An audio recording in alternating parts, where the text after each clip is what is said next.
আমি এখন সহজ উপায়ে একটা কাঁচা আমের রেসিপি দেখাচ্ছি। আম তেলের আচার। এটা প্রথমে রসুন এবং আদা দিয়ে আমি কিছুক্ষণ কষালাম। কষানোর পরে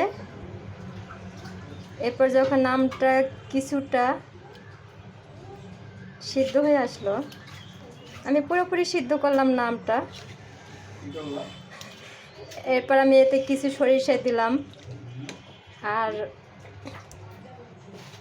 শুকনো মরিচ গুঁড়ো করে দিয়েছি, আর দিয়েছি সরিষার তেল।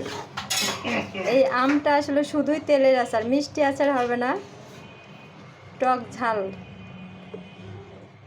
সরিষার তেলের আচার। এর ভিতরে আমি আর কিছু আস্ত রসুন দিব, দিয়ে এটা আমি পুরো 1 বছর পর্যন্ত এবং এর বেশিও রাখা যায়, চাইলে নষ্ট হবে না। আমার যখন ইচ্ছা হবে তখন আমি আচারটা খেতে পারবো। অনেক মজা, আচারটা আসলে অনেক মজা খেতে।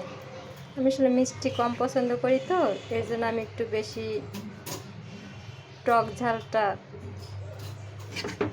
বেশি পছন্দ করি। এটা দেখেন খোসা সহ আমটা, আমি কিন্তু খোসা ফেলাই দিইনি। এটা যখন কয়েকদিন থাকবে, তেলের ভিতর ডুবানো থাকবে, আমটা অনেক সুন্দর সফট হয়ে আসবে একদম,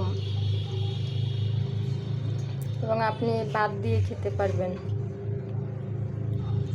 বিশেষ করে যারা টক ঝাল পছন্দ করেন, ভাত দিয়ে খেতে অনেক মজা। চাইলে আপনারা বোম্বাই মরিচ দিয়েও করতে পারেন। আমি আরেকটা বোম্বাই মরিচের আচার বানাইছি, সেটা আলাদা। এটা আমি বোম্বাই মরিচ দিই না, এটা শুধু শুকনো মরিচের গুঁড়া। খুব সহজ। তো এতে পানি দেওয়া যাবে না, পানি ছাড়া আমটা কষাতে হবে তেলে। একবার বানিয়ে দেখুন না, কত মজা। এই দেখুন, এতে আমি আরও তেল দিব, আরও তেল দিয়ে একবারে ডুবিয়ে রাখবো, এবং আমি মাঝে মাঝে এটা রোদে দিয়ে রাখবো। ব্যাস হয়ে গেল আমার আচারটা। দেখুন কত সুন্দর আমার আচারটা হয়েছে, মশলা একদম ভরপুর।